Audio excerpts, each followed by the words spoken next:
তো বন্ধুরা নমস্কার, আমি ডক্টর জয়ন্ত বাইন, প্লাস্টিক এবং কসমেটিক সার্জন।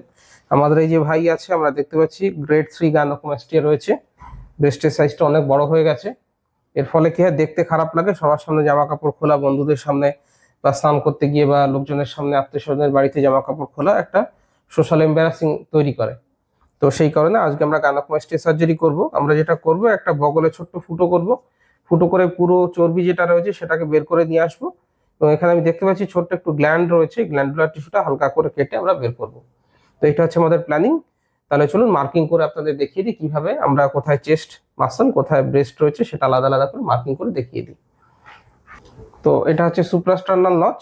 এরপর আমরা মিড লাইনটা মার্ক করছি। মিড লাইনের পর ইনফিরিয়র ব্রেস্ট ক্রিজ, ডান দিকে একটু ঘুরে যান। ইনফিরিয়র ব্রেস্ট ক্রিজ ডান দিকে, এটা বাঁ দিকে ছিল, তো এটা হচ্ছে ডান দিকে। হাতটা তুলে দিন ভাই। এটা হচ্ছে lateral muscle border, pectoralis major মাসলের বর্ডার। ব্রেস্টের একটু ল্যাটারাল এক্সটেনশন রয়েছে। উল্টো দিকে ঘুরে যান, হাতটা তুলুন।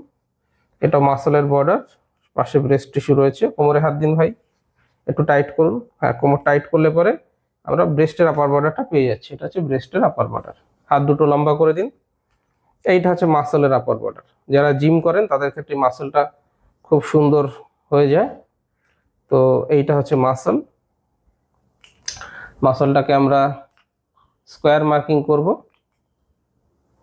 আর ব্রেস্ট টিস্যুটাকে আমরা রাউন্ড মার্কিং করব গোল করে। তো এটা দেখতে পাচ্ছেন, এটা হচ্ছে ব্রেস্ট টিস্যু। হাতটা লম্বা করুন ভাই। এইটা হচ্ছে মাসল, দু হাত তুলে দিন ওপরে। তো এই দুদিকে দুটো মাসল দেখতে পাচ্ছেন, এবং এইটা হচ্ছে ব্রেস্ট। হাতটা একটা হাত নামিয়ে দিন ভাই। তা এইটা হচ্ছে মাসল, এটা মাসল, নামিয়ে দিন। তো এই যে টিস্যুটা রয়েছে, এক্সট্রা টিস্যুটা রয়েছে, এই টিস্যুটা কিন্তু চলে যাবে। এই টিস্যুটা পুরোপুরি ফ্ল্যাট হয়ে যাবে, সুন্দর হয়ে যাবে। তো এই ভাইয়ের সার্জারি আমরা একটা জেনারেল অ্যানেস্থেসিয়া করবো। পুরোপুরি নিয়ে ঘুমিয়ে থাকবেন, কিছু টের পাবেন না। অপারেশনটা ঘন্টাখানেক লাগবে কমপ্লিট করতে। তো কিভাবে সার্জারি করছি, কিভাবে লাইপোসাকশন করা হয়, কিভাবে টিউমিসেন্ট দেওয়া হয়, কিভাবে গ্ল্যান্ড বের করি, কিভাবে ভেতরে ব্লিডিংটা কন্ট্রোল করা হচ্ছে, কিভাবে সেলাই করা হয়, অ্যাবজর্বিং সুতো কাকে বলে, বিভিন্ন রকমের সেলাইয়ের টেকনিক, এগুলো নিয়ে ছোট ছোট ভিডিও আমার ইউটিউব চ্যানেলে দেওয়া রয়েছে।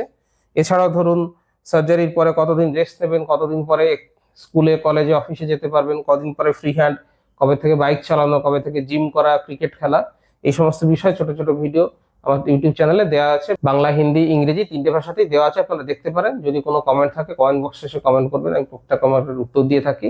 বা আপনার যদি এরকম সমস্যা থাকে, চেস্টের ফটো পাঠিয়ে দেবেন, আমি দেখে আপনার কোন গ্রেডের গাইনোকোমাস্টিয়া, কি করতে হবে, কত খরচ হবে, সমস্ত ডিটেলস বলে দেবো। ভিডিওটা ভালো হবে লাইক করবেন, শেয়ার করবেন, চ্যানেলটা সাবস্ক্রাইব করবেন। ভিডিওটা দেখার জন্য ধন্যবাদ। নমস্কার।